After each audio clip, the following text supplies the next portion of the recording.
Hi. కొన్నిసార్లు మనం మనుషుల దగ్గర ఉండేటప్పుడు ఒక మనిషికి ఎస్ చెప్పాలి, ఒక మనిషికి నో చెప్పాలి. ఎందుకో తెలుసా? కొన్నిసార్లు ఎస్ చెప్పినప్పుడు తర్వాత బాధపడతాం. అరే, ఆ మనిషికి ఆ రోజు ఎస్ చెప్పకపోతే ఎస్ చెప్పాను కదా, ఈరోజు పరిస్థితులు ఆ మనిషి వల్లే నాకు వచ్చాయి కదా అని చెప్పి బాధపడతావు. అదే నో చెప్పున్నావు అనుకో, తర్వాత నువ్వు జరిగి ఆ విషయాలు ఏమైనా తెలిసినప్పుడు నిజంగా నేను నో చెప్పాను కదా ఆ రోజు అని చెప్పి నువ్వు హ్యాపీగా ఫీల్ అవుతావు. అలానే మన జీవితంలో కూడా మనం కొన్నిసార్లు ఆలోచించాలి. అలాగే బైబిల్లో ఒక వ్యక్తి ఉన్నారు, యోబు అని. అతనికి అన్నీ ఉన్నాయి, ఆస్తి ఉన్నాయి, అంతస్తు ఉన్నాయి. కొన్ని సంవత్సరాలు పోయిన తర్వాత ఆస్తి అంతస్తు అన్నీ పోయాయి, అన్నీ కోల్పోయాడు.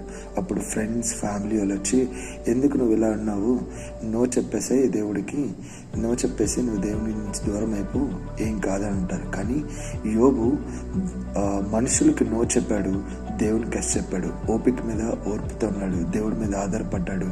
కొన్ని రోజుల తర్వాత దేవుడు మరలా తన ఓపికని, ఓర్పుని చూసి దేవుడు వెంటనే వాళ్ళని దీవించాడు. అయితే ముందే కంటే ఇంకా ఎక్కువగా అధికంగా దీవించాడు. నువ్వు కూడా కొన్నిసార్లు ఎస్ చెప్పడం నేర్చుకో, కొన్నిసార్లు నో చెప్పడం నేర్చుకో.